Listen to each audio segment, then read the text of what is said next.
एक गांव के पास एक खेत में सारस पक्षी का एक जोड़ा रहता था। उसी खेत में उनके अंडे थे। अंडे धीरे धीरे बड़े होने लगे और समय पर उन अंडों में से बच्चे निकल आए। लेकिन उन बच्चों के बड़े होकर उड़ने योग्य बनने से पहले ही खेत की फसल पककर कटने के लिए तैयार हो गई। सारस बड़ी चिंता में पड़ गए और सोचा, इससे पहले किसान खेत काटने आए, मुझे अपने बच्चों के साथ यहां से कहीं और चले जाना चाहिए।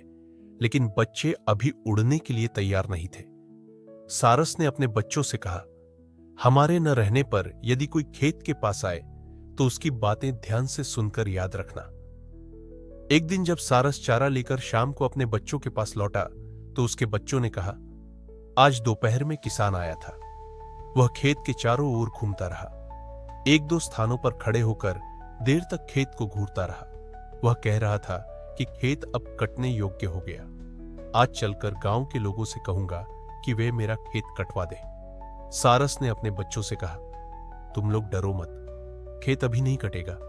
अभी खेत कटने में बहुत समय है।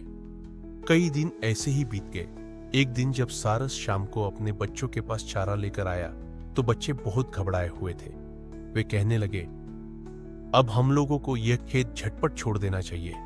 आज किसान फिर आया था। वह कह रहा था कि गांव के लोग बड़े स्वार्थी हैं। वे मेरा खेत कटवाने का कोई प्रबंध नहीं कर रहे हैं। कल मैं अपने भाइयों को भेजकर खेत कटवा लूंगा। सारस अपने बच्चों के पास निश्चिंत होकर बैठ गया और बोला, अभी तो खेत कटता नहीं। 2-4 दिनों में तुम लोग ठीक ठीक से उड़ने लगोगे। अभी डरने की कोई आवश्यकता नहीं है। ऐसे ही कई दिन और बीत गए। सारस के बच्चे अब उड़ने लगे थे और निर्भय हो गए थे। एक दिन शाम को सारस से वे कहने लगे, यह किसान हम लोगों को झूठ मूठ डराता है। इसका खेत तो कभी कटेगा नहीं। वह आज भी आया था और कह रहा था कि मेरे भाई मेरी बात नहीं सुनते हैं, सब बहाना बनाते हैं। मेरी फसल का अन्न सूख कर झर रहा है। कल सवेरे ही मैं आकर अपनी खेत काट दूंगा। सारस घबराकर बोला, चलो जल्दी करो, अभी अंधेरा नहीं हुआ है।